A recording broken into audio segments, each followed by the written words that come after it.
Hello friends, मेरा नाम है अक्षय जपसरे और मैं आपका होस्ट इस चैनल पे लेकर आया हूँ आपके लिए एक मज़ेदार सीरीज़। इस सीरीज़ में हम सीखेंगे क्लास 10th के साइंस 1 और साइंस 2 के टॉपिक्स। इन टॉपिक्स में आपको जो भी डाउट हो आप बेझिझक बेफिक्र होकर आप हमें कमेंट सेक्शन में पूछ सकते हैं। आज से हम शुरू करने जा रहे हैं क्लास 10 साइंस 1 का चैप्टर 1 ग्रेविटेशन। तो चलिए शुरू करते हैं ग्रेविटेशन। सबसे पहला सवाल हमारे दिमाग में ये आता है कि ग्रेविटेशन क्या है। What is gravitation?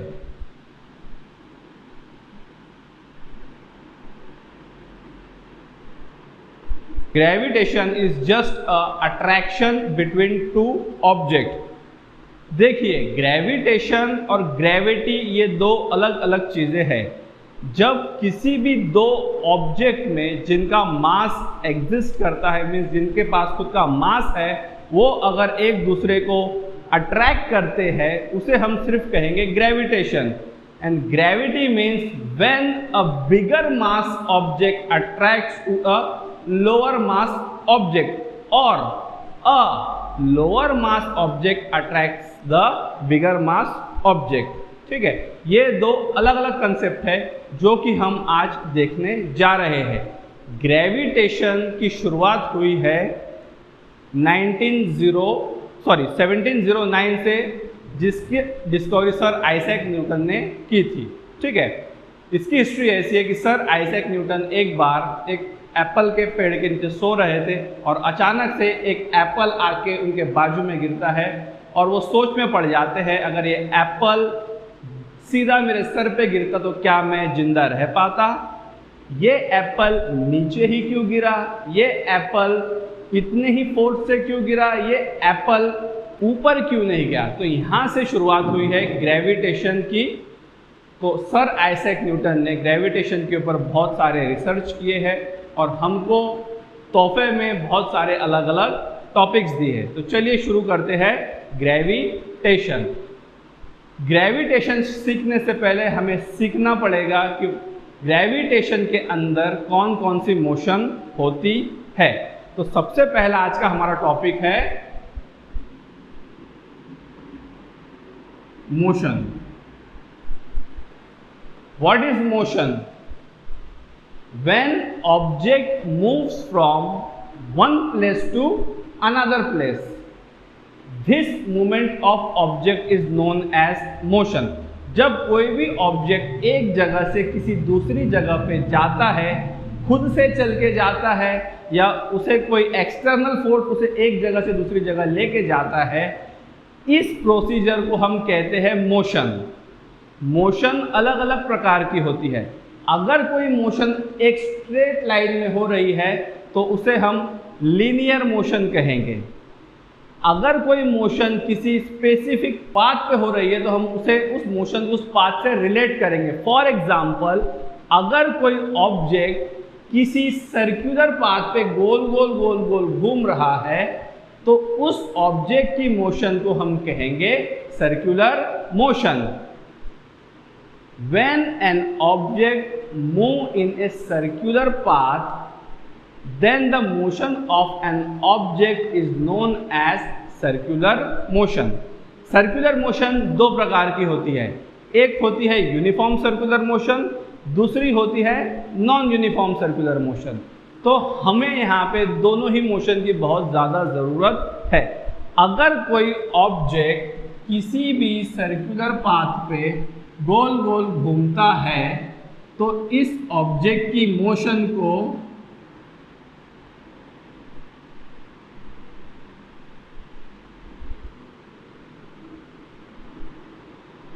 हम कहेंगे सर्कुलर मोशन। सर्कुलर मोशन के जो अभी मैंने कहा है कि दो टाइप है, एक है यूनिफॉर्म सर्कुलर मोशन, दूसरा है non uniform circular motion.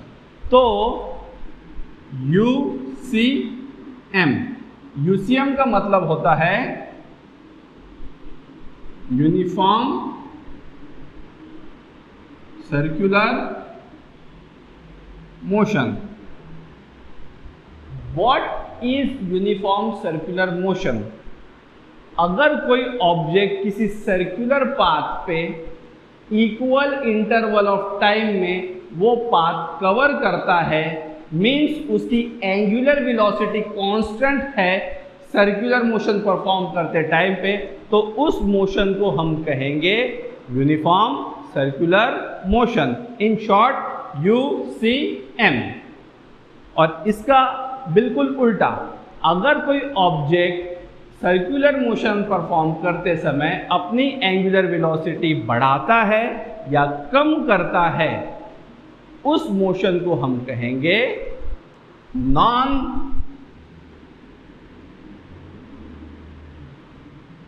Uniform circular motion. तो UCM and non-UCM, the basic difference between UCM and non-UCM is constant angular velocity. In UCM, the angular velocity is constant, but in non-UCM, the angular velocity varies. एक तो angular velocity बढ़ेगी या फिर कम होगी, लेकिन UCM के अंदर angular velocity हमेशा कांस्टेंट रहेगी। ठीक है, तो अभी हमने देखा कि सर्कुलर मोशन परफॉर्म करते समय ऑब्जेक्ट के अंदर कांस्टेंट एंगुलर वेलोसिटी होती है। अब अगर हम किसी भी ऑब्जेक्ट को कांस्टेंट एंगुलर वेलोसिटी से घुमाते हैं, एग्जाम्पल के तौर पे अगर हम किसी एक पत्थर को एक स्ट्रिंग से बांधेंगे और वो पत्थर को गोल गोल गोल गोल घुमाएंगे, तो गोल गोल घुमाते समय हमारे उंगली के अंदर उस धागे से एक टेंशन क्रिएट होता है। वो टेंशन कुछ नहीं बल्कि एक फोर्स है। वो फोर्स जो स्टोन फिंगर के तरफ लगा रहा है, और एक फोर्स वो भी होता है जो फिंगर से स्टोन के तरफ लग रहा होता है। मीन्स जब कोई ऑब्जेक्ट गोल गोल घूमता है तो घूमते समय उस ऑब्जेक्ट के ऊपर दो अलग अलग फोर्सेस एक्ट करते हैं।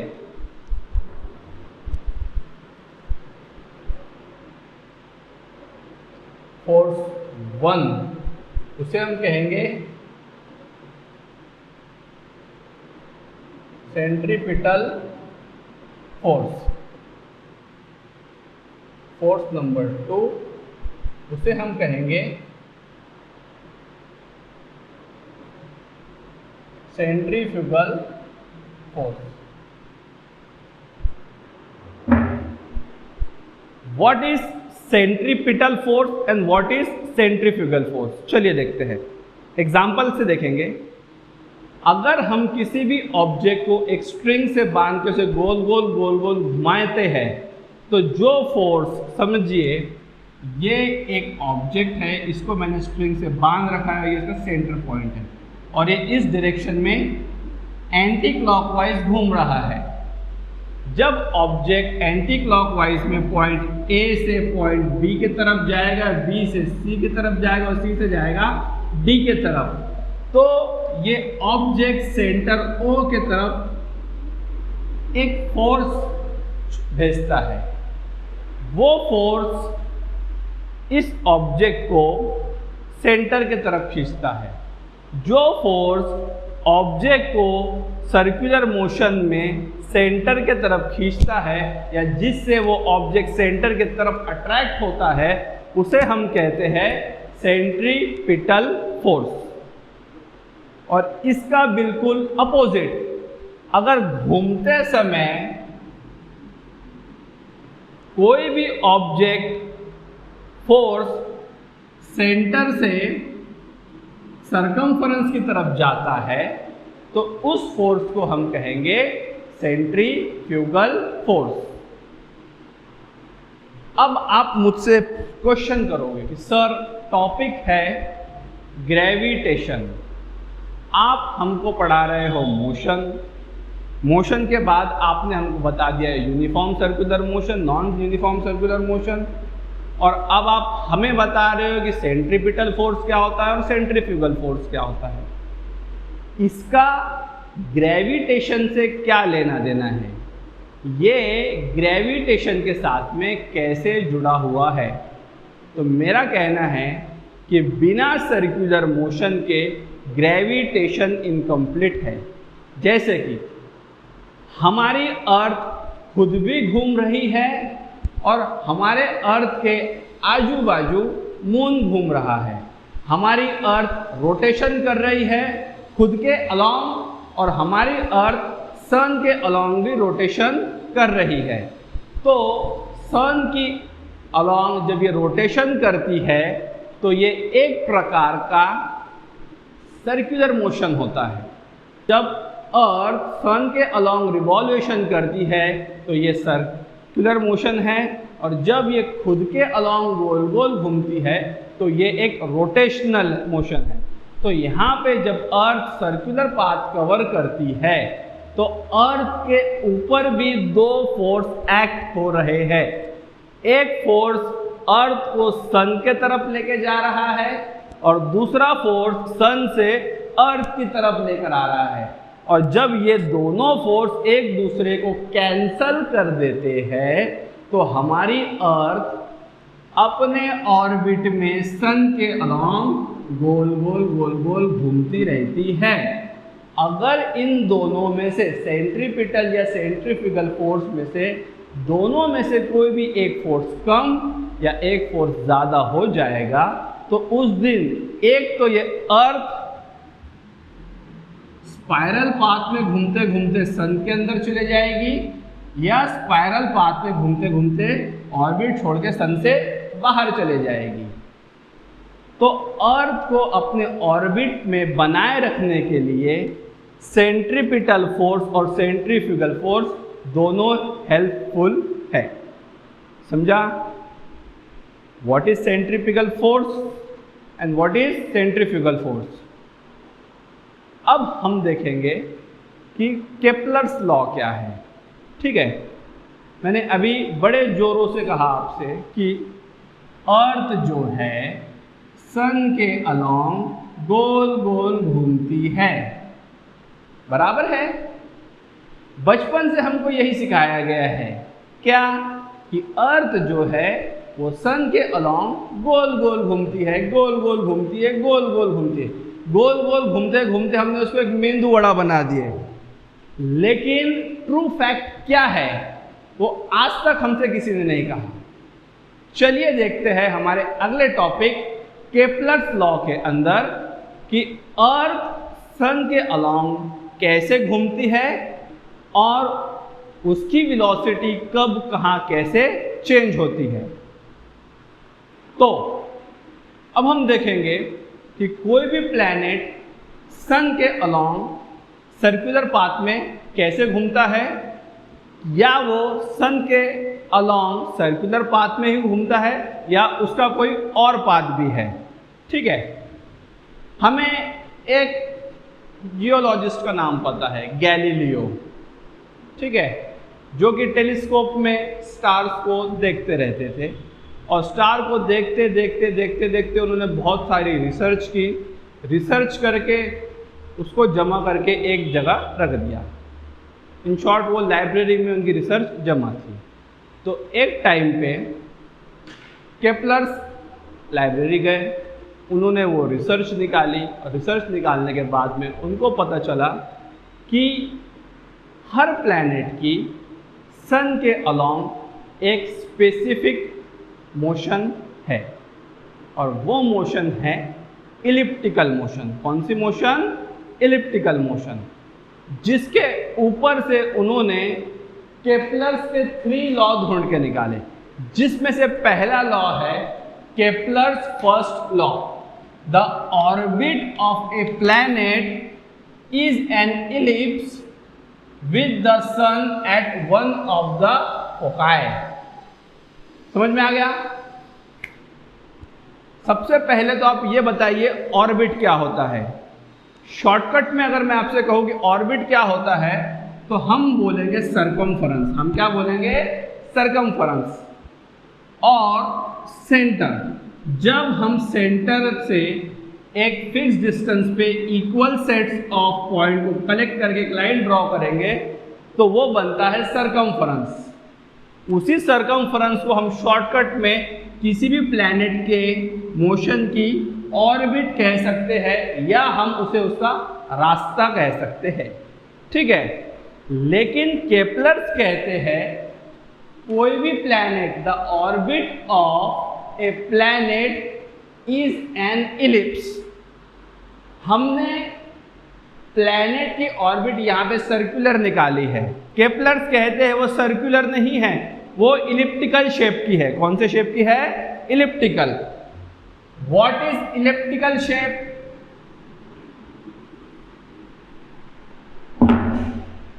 संडे हो या मंडे, रोज खाओ अंडे।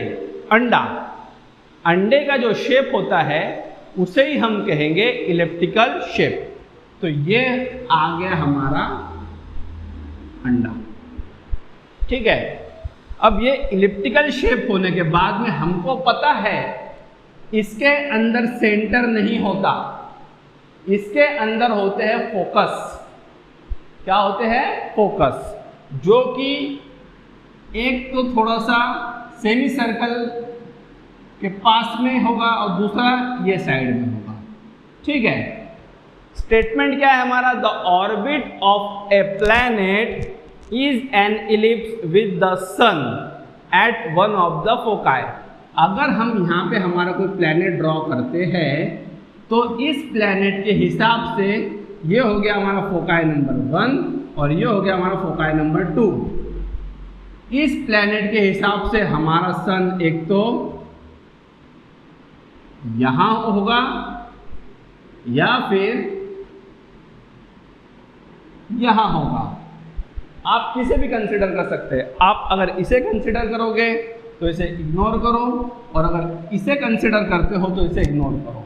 ठीक है, इस स्टेटमेंट से हमको क्या पता चलता है कि कोई भी प्लैनेट सन के अलोंग इलिप्टिकल शेप में घूमता है, गोल गोल घूमता नहीं। मतलब अभी तक जो हमको बताया गया है कि पूरे प्लैनेट सन के अलोंग सर्कुलर पाथ में घूमते हैं, वो एक मिथ है, वो एक झूठ है। हम उसे झूठ भी नहीं कहेंगे क्योंकि छोटे बच्चे को समझाना बहुत मुश्किल होता है इलिप्टिकल शेप क्या है और सर्कुलर शेप क्या है। इसीलिए वो हमें बचपन से सिखाते हैं कि किसी भी प्लैनेट का रिवॉल्विंग पाथ होता है सर्कुलर, लेकिन आगे चल के ये धूल हट जाती है और हमको समझ में आता है कि कोई भी प्लैनेट सन के अलोंग इलिप्टिकल शेप में घूमता है और वो सन उस प्लैनेट के फोकाई पॉइंट पे प्रेजेंट होता है। एट ए टाइम सन की पोजीशन चेंज नहीं होती है, नहीं तो कुछ बच्चों को लगेगा कि प्लैनेट यही है, सन घूम के यहाँ आ गया है, सन यही रहेगा। ये प्लैनेट अपनी पोजीशन चेंज करेगा समय के हिसाब से।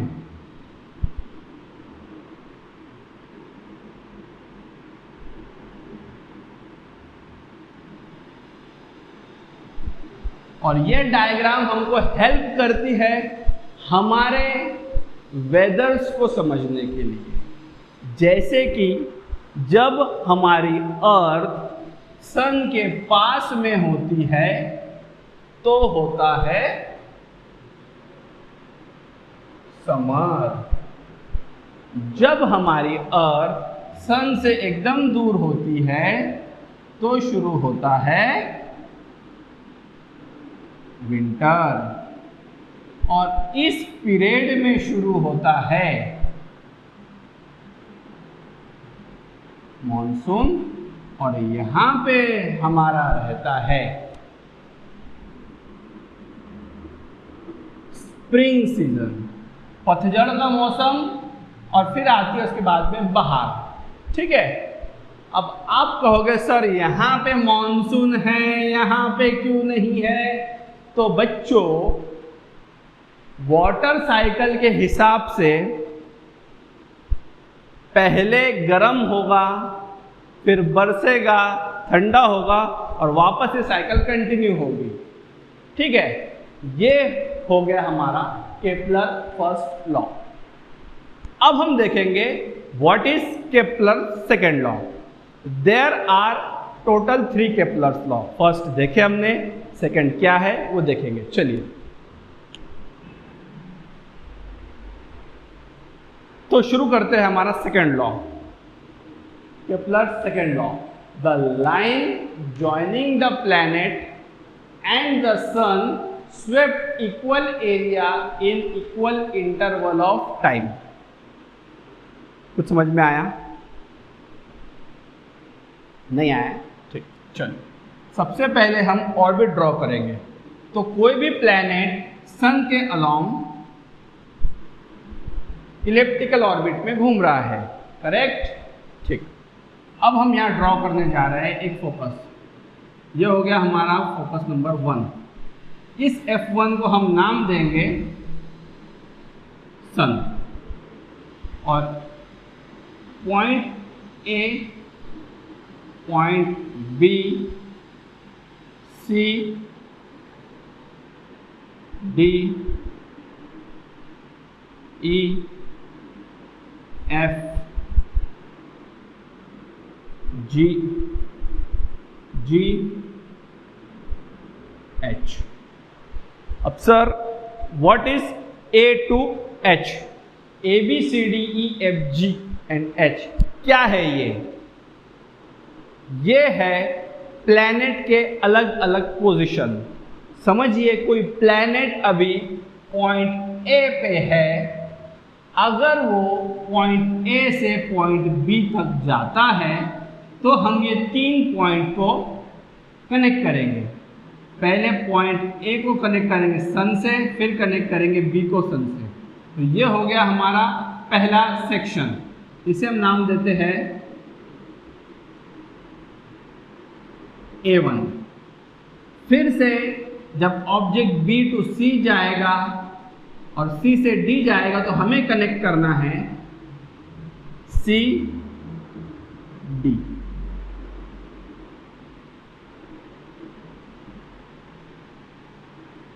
ये हो गया हमारा second area A2। Similarly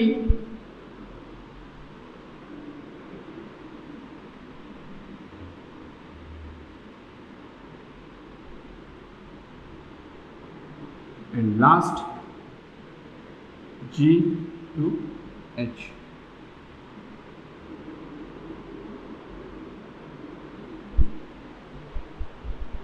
According to Kepler's second law, the line joining the planet and the sun swept equal area in equal interval of time।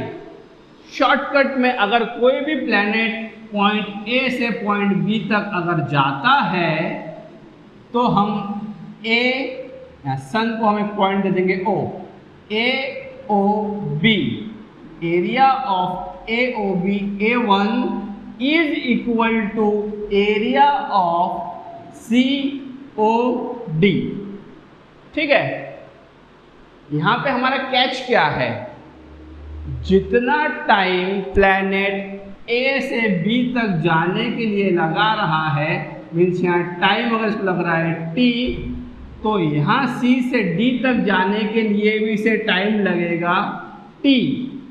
वैसे ही इसे E से लेके F तक जाने के लिए टाइम लगेगा T, और G से लेके S तक जाने के लिए टाइम लगेगा T। मीन्स ये कंप्लीट प्रोसेस के अंदर प्लैनेट डिफरेंट डिस्टेंस कवर कर रहा है इक्वल टाइम में। इससे हमको एक ही चीज समझ में आती है कि प्लैनेट की वेलोसिटी, कौन सी वेलोसिटी? एंगुलर वेलोसिटी, अलग अलग जगह पे चेंज हो रही है। मतलब प्लैनेट अपनी वेलोसिटी अपने पोजीशन के हिसाब से चेंज कर रहा है। यहाँ पे सिर्फ 2 चीज इक्वल बोल सकते हैं हम। क्या बोलेंगे? स्टेटमेंट में दिया है क्या? Equal area equal interval of time, means यहाँ पे ये time T1, T2, T3 and T4 ये रहेंगे इक्वल। T1 is equals to T2 is equals to T3 is equals to T4। और यहाँ पे जब टाइम इक्वल है तो साथ ही साथ क्या इक्वल रहेगा, एरिया। तो ये हो गया हमारा A1, ये A2, ये इसका हो गया A3 और ये इसका हो गया A4। तो यहाँ पे area A1 is equals to area A2 is equals to area A3 is equals to area A4। तो यहाँ पे टाइम और एरिया इक्वल है। इससे हमको ये समझ में आता है कि यहाँ पे प्लैनेट की एंगुलर वेलोसिटी डिफरेंट है बट एरियल वेलोसिटी कांस्टेंट है। Areal velocity, what is areal velocity? When planet covers equal area in equal interval of time, then it is said that its aerial velocity is constant। अगर equal area equal time में अगर cover करता है तो हम कहेंगे कि उसकी एरियल वेलोसिटी कांस्टेंट है। मतलब हमको दो चीज सीखने को मिली। केपलर फर्स्ट लॉ में हमने सीखे कोई भी प्लैनेट सर्कुलर ऑर्बिट में नहीं घूमता है, वो एक इलिप्टिकल ऑर्बिट में घूमता है। सेकेंडली हमने सीखे किसी भी प्लैनेट की revolving velocity means angular velocity constant नहीं रहती है बल्कि उसकी एरियल वेलोसिटी कांस्टेंट रहती है। कैसे? चलिए देखते हैं। समझिए ये पार्ट सन के बहुत करीब है और ये हम कहते हैं यहाँ पे समर चलता है। क्या चलता है? समर। और ये पार्ट जो कि सन के एकदम दूर है यहाँ पे चलता है विंटर। अब जब भी हमारी प्लैनेट सन के एकदम पास होती है तो यहाँ पे प्लैनेट की वेलोसिटी हो जाती है स्लो, क्योंकि कवर करने के लिए थोड़ा ही डिस्टेंस है। इतना डिस्टेंस 4 महीने में कवर करना है, इसीलिए यहाँ पे इसकी वेलोसिटी क्या हो जाएगी? कम। इसीलिए देखा गया है जब भी गर्मी के बीच का महीना चलते रहता है जैसा कि मार्च एंड अप्रैल, उसके अंदर हवा बिल्कुल नहीं चलती या बहुत स्लो चलती है, क्योंकि अर्थ की रिवॉल्विंग वेलोसिटी क्या होती है? स्लो होती है। वैसे ही जब शुरुआत होती है और या फिर जब समर खत्म होता है वहाँ पे थोड़ी बहुत हवा जोर से चलने लग जाती है, क्योंकि यहाँ पे अर्थ अपनी वेलोसिटी बढ़ाते हुए लाती है, यहाँ ब्रेक मार देती है और फिर यहाँ से वेलोसिटी बढ़ाती है। और जब हम बात करेंगे कि विंटर की, तो पूरे ठंडी में पूरे विंटर सीजन में हवाएं जोरों शोरों से चलती रहती है, क्योंकि अर्थ अपने फास्टेस्ट वेलोसिटी से रिवॉल्व कर रही होती है। समझ में आया? ये है हमारा केपलर सेकेंड लॉ। अब हम देखेंगे केपलर थर्ड लॉ। चलिए देखते हैं।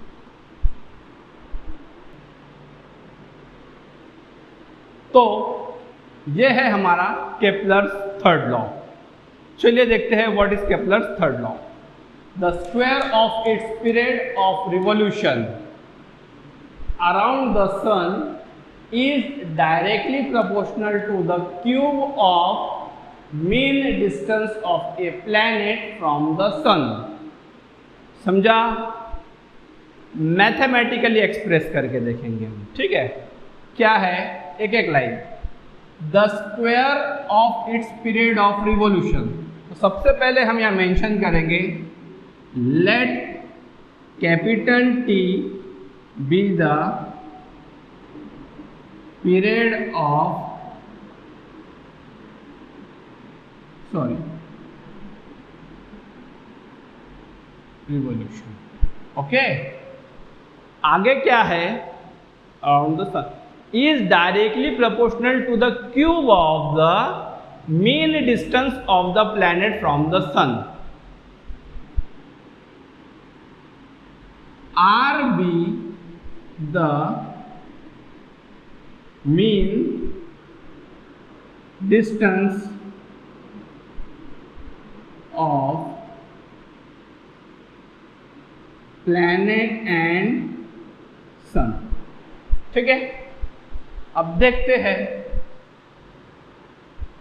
ये है एक इलिप्टिकल पार्ट जिस पे ये प्लैनेट गोल गोल घूम रहा है सन के अलोंग।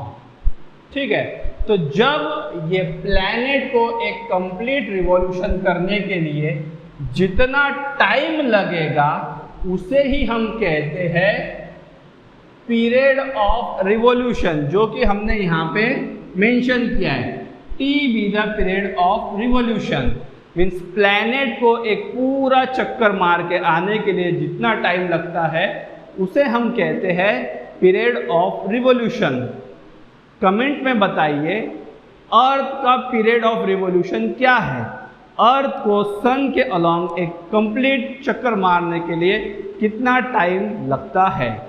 ठीक है, नेक्स्ट टॉपिक क्या है हमारा, R be the mean distance of the sun, mean distance of planet from the sun. अगर ये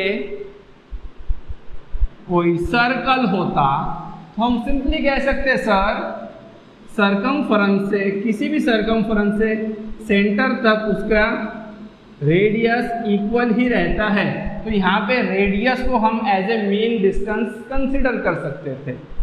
लेकिन यहाँ पे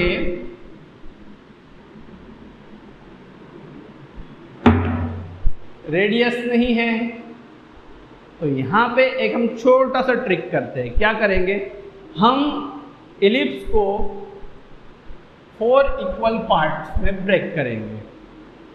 ब्रेक करने के बाद में जो इसकी मेजर एक्सिस है, जो कि ये है छोटी स्मॉल एक्सिस और ये है बिगर एक्सिस को मेजर एक्सिस कहेंगे। जो कि मेजर एक्सिस है उसका हाफ से सरकमफेरेंस तक का जो डिस्टेंस होता है उसको हम कंसिडर करेंगे mean distance from the planet, जो कि यहाँ पे है r। समझ में आया t क्या है और ये r कहाँ से आया है। इसे कंसिडर नहीं करना है, इसे भी नहीं, एक तो हम इसको कंसिडर करेंगे या फिर इसे कंसिडर करेंगे। आगे बढ़ते हैं थर्ड लॉ की तरफ।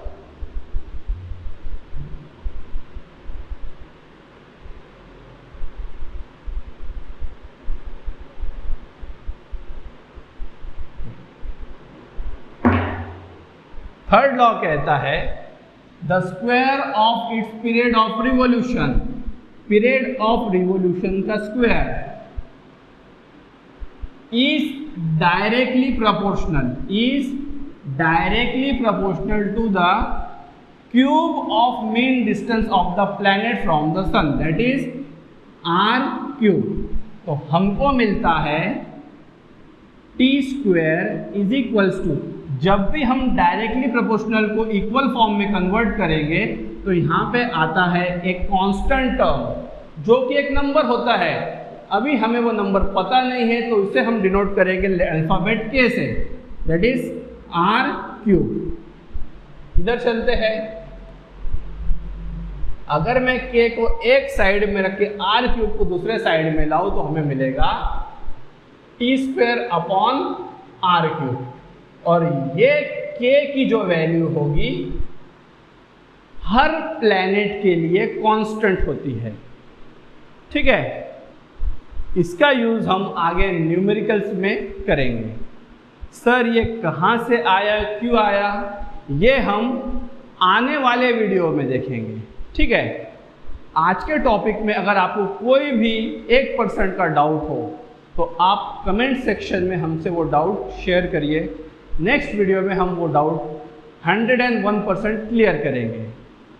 अगर आपको ये वीडियो अच्छी लगी हो तो लाइक करिए, अपने फ्रेंड्स के साथ ये वीडियो शेयर करिए और ज़्यादा से ज़्यादा ये वीडियो को अपने फ्रेंड्स तक पहुंचाइए, जो कि आपको हेल्प करेगी आसानी से साइंस समझने में।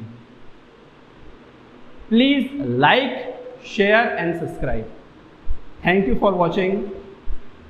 मैं अक्षय जपसरे आपसे अलविदा चाहूँगा। Thank you.